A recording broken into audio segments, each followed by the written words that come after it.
최근 미국 증시에서 가장 뜨거운 키워드는 중국입니다. 알리바바의 상장을 시작으로 중국발 기업들의 러쉬가 무섭습니다.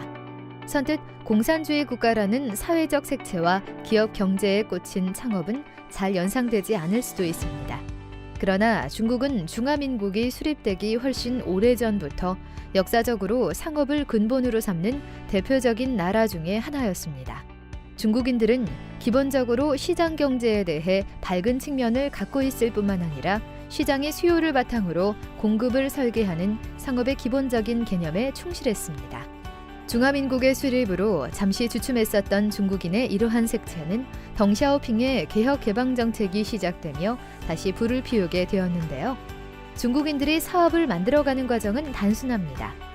시장을 탐색하고 수요를 파악한 뒤 이를 충족시킬 수 있는 제품이나 서비스를 만들어내는 것입니다. 그로 인해 고객에게 이점을 가져다주고 기존의 제품이나 서비스와 경쟁해서 우위를 만들어낼 수 있는 구조로 단순하지만 강렬하게 사업을 설계해 나갑니다.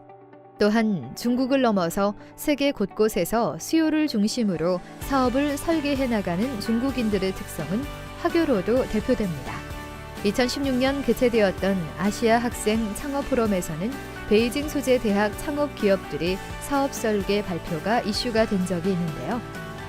이들 사업팀은 NABC 접근법을 중심으로 국내외에서 직접 탐색한 시장 수요를 바탕으로 비즈니스 모델을 설계하고 이를 실행한 결과를 발표해서 아시아 각국 참가자들의 호응을 받았던 것입니다. 일례로 중국은 대학생들의 40.8%가 졸업 후 창업을 희망할 정도로 학생들의 창업 관심도가 높은 국가입니다. 이들 대학생은 졸업 전 전국 일주를 다녀오는데 전국 일주의 목적이 우리나라 학생들과 달리 중국 내의 시장 수요를 파악하기 위함이라는 답변이 많습니다. 각 도시를 다니며 지역에서 유통되는 재화를 조사하고 물가 등을 파악해서 수요를 찾아 이를 사업으로 연결할 수 있는지를 알고자 하는 것입니다. 필요한 것을 찾아서 만들어서 공급한다라는 상업의 가장 기본적인 논리를 중심으로 사업에 접근하는 중국인들의 사고가 모든 영역에서의 사업 전반에 적용될 수 있음을 기대해 볼 수 있습니다. 네, 오늘도 킥스타트 아시아 박태재 대표님을 모시고 비즈니스 모델을 위한 수요 탐색에 대해서 계속해서 이야기 나눠보도록 하겠습니다. 대표님 안녕하세요. 네, 안녕하세요. 네, 이 비즈니스 모델을 설계를 할 때 수요를 중심으로 각 요소를 적절하게 설계하는 것 굉장히 중요할 것 같은데요. 네, 그렇습니다. 그래서 우리는 미국 실리콘밸리에서 기술 사업화나 기술 개발을 위해서 제시된 네. NABC 접근법을 중심으로 한번 적용해 보고자 합니다. 네. NABC 모델은 4가지 구성 요소로 이루어져 있는데요. 네. 첫 번째 요구, 니즈, 두 번째 접근법, 어프로치, 세 번째 이익, 베너핏, 네. 네 번째 경쟁, 컴피티션으로 구성이 됩니다. 네. NABC 모델은 순서에 따라서 시장이나 고객의 요구사항을 정의하고 네. 이러한 요구사항을 어떻게 접근할 것인지에 대한 아이디어를 도출한 이후에 이러한 접근법이 어떠한 이익들을 가져다 주는지 그리고 이러한 접근법이 어떤 경쟁 우위를 갖는지를 정의함으로써 전반적인 비즈니스 모델을 도출할 수 있을 것이라고 생각이 됩니다. 네, 그럼 먼저 수요 기반 요구 설계와 관련해서 질문을 몇 가지 들어볼게요. 이 요구의 개념에 대해서 정확하게 설명을 해주셨으면 좋겠거든요. 요구란 시장과 고객이 갖고 있는 문제를 말하는데요. 네. 요구를 탐색한다는 의미는 시장과 고객이 갖고 있는 문제를 가지고 사업자가 적절히 해결할 수 있는 형태로 정의하는 것을 말합니다. 네. 그래서 실제 사업 수행을 하는 과정 속에서 요구를 정의하는 행동들이 많은데요. 요구를 정확하게 정의하지 못하고 사업을 시작하는 경우들이 많습니다. 네. 예를 들어 요구에 대해서는 이해를 하지만 이 요구를 사업자들이 해결할 수 있는 형태로 정의하지 못함으로 인해서 사업적인 이익을 달성하지 못하거나 원천적인 문제를 비껴나가는 경우들이 발생을 하곤 합니다. 네, 그렇다면 탐색한 수요를 요구에 적용을 할 때 어떤 부분들에 초점을 맞추는 것이 좋을까요? 몇 가지 요구를 정의하는 데 있어서 고려해야 될 대상들이 있는데요. 네. 첫 번째는 탐색한 수요에 따라서 그 수요의 대상이 누구인지를 말하는 것입니다. 그래서 이 수요를 갖고 있는 직접적인 원인들을 찾고 그 원인의 대상자가 누구인지 찾아서 그들이 요구하고 있는 문제가 무엇인지 정의할 수가 있고요. 두 번째로는 그 탐색한 수요의 문제 원인이 무엇인지 알아볼 수가 있습니다. 네. 우리가 갖고 있는 문제에 대해서 다양한 촉발 원인들이 있을 수가 있는데요. 이러한 원인들 가운데서도 가장 핵심적인 원인이 무엇인지 정의하고 이런 것들을 사업적으로 풀어나갈 수 있는지 확인할 수가 있겠습니다. 네. 다음으로 탐색한 수요의 문제에 대해서 어떻게 해결할 수 있는지를 확인할 수가 있는데요. 네. 여러 가지 해결할 수 있는 방안들이 존재하는데 과연 이들 해결 방안들 속에서 제품이나 서비스와 같이 재화의 형태로 해결할 수 있는지, 그리고 이러한 해결책들이 과연 사업자가 수행할 수 있는지, 이러한 부분들을 확인함으로써 사업에 적용할 수 있는지 여부를 볼 수가 있습니다. 네. 예, 마지막으로는 탐색한 수요를 해결했을 때 경제적인 이익이 발생하는지 유무를 볼 수가 있는데요. 충분히 문제를 해결했음에도 불구하고 경제적인 이익이 도출되지 않는 경우가 빈번하게 발생하곤 합니다. 네. 그래서 사회적 기업 같은 경우에는 사회적인 문제를 포착하고 그들이 갖고 있는 문제를 가지고 제품이나 서비스의 형태로 충분히 해결할 수 있음에도 불구하고 네. 이러한 서비스가 실제 사업으로 진행되는 과정 속에서 이윤을 창출하지 못해서 결국은 사업체 자체의 위기를 가져오는 그러한 경우들이 다소 존재하였습니다. 네, 수요 기반 요구 설계와 관련해서 알아봤고요. 이번에는 수요 기반 접근법 설계와 관련해서 알아볼 텐데요. 가장 먼저 접근법이 무엇인지 설명 좀 부탁드릴게요. 말 그대로 이제 접근을 하는 방법인데요. 우리가 먼저 이제 요구 단계에서 찾은 문제를 정의하고 네. 이러한 문제를 해결하기 위한 접근 방법들이라고 생각할 수가 있습니다. 그래서 접근법은 어떠한 문제, 즉 이제 수요를 만족시키는 네. 제품이나 서비스 아이디어와 관련된 것들인데요. 네. 실제 시장이나 고객이 갖고 있는 문제들을 가지고 이러한 문제들에 대한 해결책을 제시해 준다라고 생각하시면 쉬울 것 같습니다. 수요를 충족하기 위해 사업적인 접근법을 도출하는 방법에는 어떤 것들이 있나요? 크게 두 가지 정도가 고려되어질 수 있는데요. 첫 번째는 고객의 요구, 문제를 해결하기 위해서 어떠한 형태로 구성을 해야 되느냐라는 부분들이 있습니다. 네. 사업적인 관점에서는 재화로 표현을 해야 되기 때문에 크게 제품이나 서비스 두 가지로 이제 생각할 수가 있는데요. 네. 고객이 갖고 있는 문제를 해결하기 위해서 제품의 형태가 유리한지 혹은 서비스의 형태가 유리한지 등을 생각할 수가 있습니다. 네. 예를 들어 커피를 사례로 들면 네. 고객이 이제 커피라는 어떤 문제, 수요를 충족시키기 위해서 커피를 직접 만들어서 판매할 수도 있고요. 커피를 만드는 머신을 만들어서 판매할 수도 있습니다. 근데 그게 아니라 고객이 원하는 것들은 커피를 서비스 받는 전체의 행위라고 생각을 하게 네. 되면 커피숍을 차릴 수도 있는 맥락이 될 수 있죠. 네. 다음으로 고객의 요구를 충족시킬 수 있는 기능이 무엇인지를 생각할 수 있습니다. 네. 고객이 갖고 있는 문제를 해결하기 위한 다양한 해결책들이 존재할 때 네. 이러한 해결책들의 구성이 되는 것들을 우리는 기능이라고 얘기를 하는데요. 즉 고객에게 어떤 기능들을 제시할지에 따라서 제품이나 서비스의 기능 모듈들이 달라지게 됩니다. 네.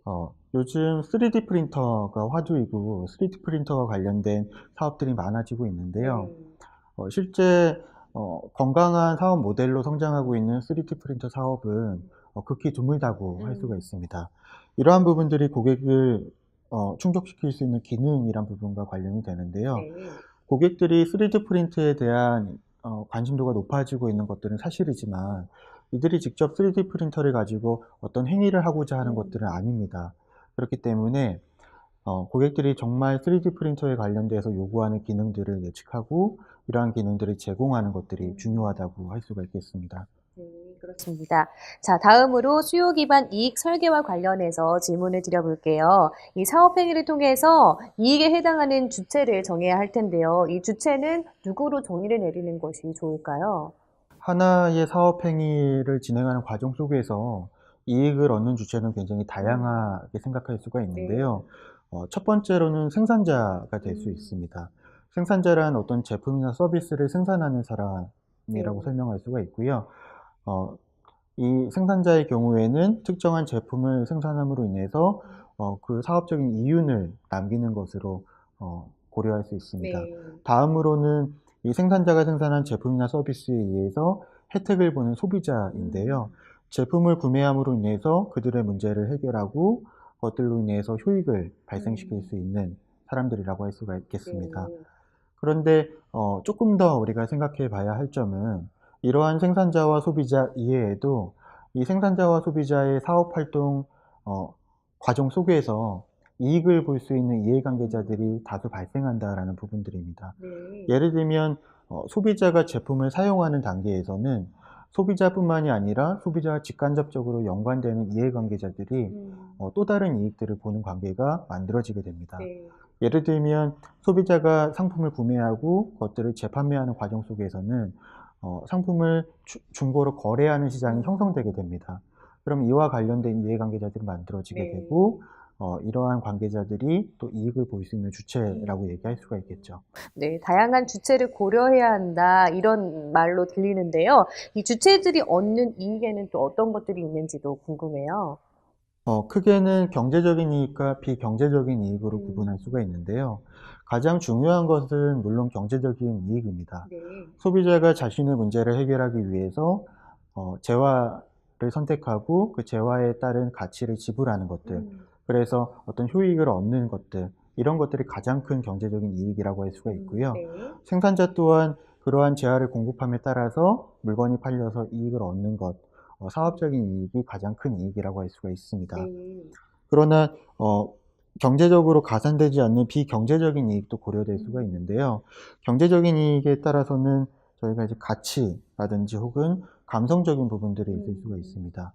예컨대 자동차 시장에서는 혼다라는 자동차 업체가 굉장히 유명합니다. 네. 이 업체의 경우에는 굉장히 뛰어난 품질의 자동차를 제공하고 있지는 않지만 네.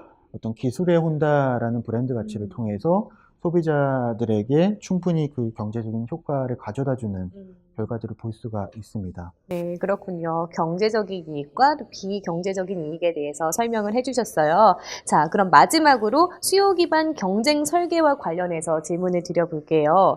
이 경쟁 제품의 범위를 정한다는 것이 굉장히 추상적으로 느껴지거든요. 이 경쟁 제품의 범위는 어떻게 결정하는 것이 좋을까요? 경쟁 제품이란 네. 소비자가 갖고 있는 문제를 해결하기 위한 해결책이라고 크게 바라볼 수가 있는데요. 이러한 문제를 해결하기 위한 수단들이 무엇인지를 먼저 생각할 수가 있고, 이러한 수단들의 형태 중에 제품이나 서비스와 같이 재화의 형태로 구분된 것들이 무엇인지 네. 또 세분화할 수가 있습니다. 그 세분화된 제품이나 서비스 단계에서는 우리 사업에서 제공하고자 하는 제품 서비스와 같은 형태의 것들이 무엇인지를 볼 수가 있어서 우리 제품과 관련된 것들이 어떤 것들이 존재하고 이들이 갖고 있는 여러 가지 특징들이 무엇인지를 고려할 수가 있습니다. 네. 이 경쟁 제품과 비교를 했을 때 경쟁 우위를 점하는 것이 중요할 것 같거든요. 어떤가요? 네, 경쟁 우위라는 점은 제품 서비스를 설계하는 과정 속에서 굉장히 중요한 부분인데요. 네. 우리가 제품 서비스 자체에만 생각을 해보면 기술적인 부분, 기능적인 부분에만 초점을 맞추게 됩니다. 네. 그러나 이게 실제 소비자에게 전달되고 소비자가 선택하는 과정들로 이제 포함을 하게 되면 단순히 기술, 기능적인 부분들을 넘어서 소비자가 그 제품이나 서비스를 선택하는 어떤 핵심적인 요인들로까지 고려를 해야 됩니다. 네. 우리는 이러한 부분을 구매 결정 요인이라고 얘기를 하는데요. 네. 구매 결정 요인에는 가격이라든지 디자인, 품질과 같이 다양한 요소들이 작용하게 됩니다. 네. 그래서 이러한 다양한 요소들을 고려해서 과연 어떤 요소들을 소비자가 중요하게 생각하고 이러한 요소들을 제품 서비스에 반영해야 되는지 그런 부분들을 고려하는 것들이 좋다고 말할 수 있습니다. 네, 네, 수요 기반 경쟁 설계와 관련해서 알아봤습니다. 자, 대표님 끝으로 오늘 NABC 접근법을 중심으로 수요를 반영해서 각 영역을 설계하는 방법에 대해서 배웠잖아요. 간단하게 정리 좀 해주시죠. 수요를 바탕으로 비즈니스 모델을 설계하는 것들은 굉장히 중요한데요. 네. 기존의 다수의 비즈니스 모델이나 사업 계획서들을 보면 이러한 수요에 대한 부분들이 간과되거나 중심이 되지 않고 구성되는 경우들이 많습니다. 네. 그래서 사업 모델을 설립하거나 비즈니스 모델을 설계할 때 수요라는 부분들을 정확히 판단하고 이 수요를 중심으로 어떠한 제품이나 서비스를 공급할 것인지 이러한 부분을 전반적으로 제시하는 것들이 도움이 될 것 같습니다. 네, 지금까지 수요 기반의 요구 설계와 접근법 설계, 그리고 이익 설계와 경쟁 설계에 대해서 킥스타트 아시아 박태재 대표님과 이야기 나눠봤습니다. 대표님 고맙습니다. 네, 감사합니다.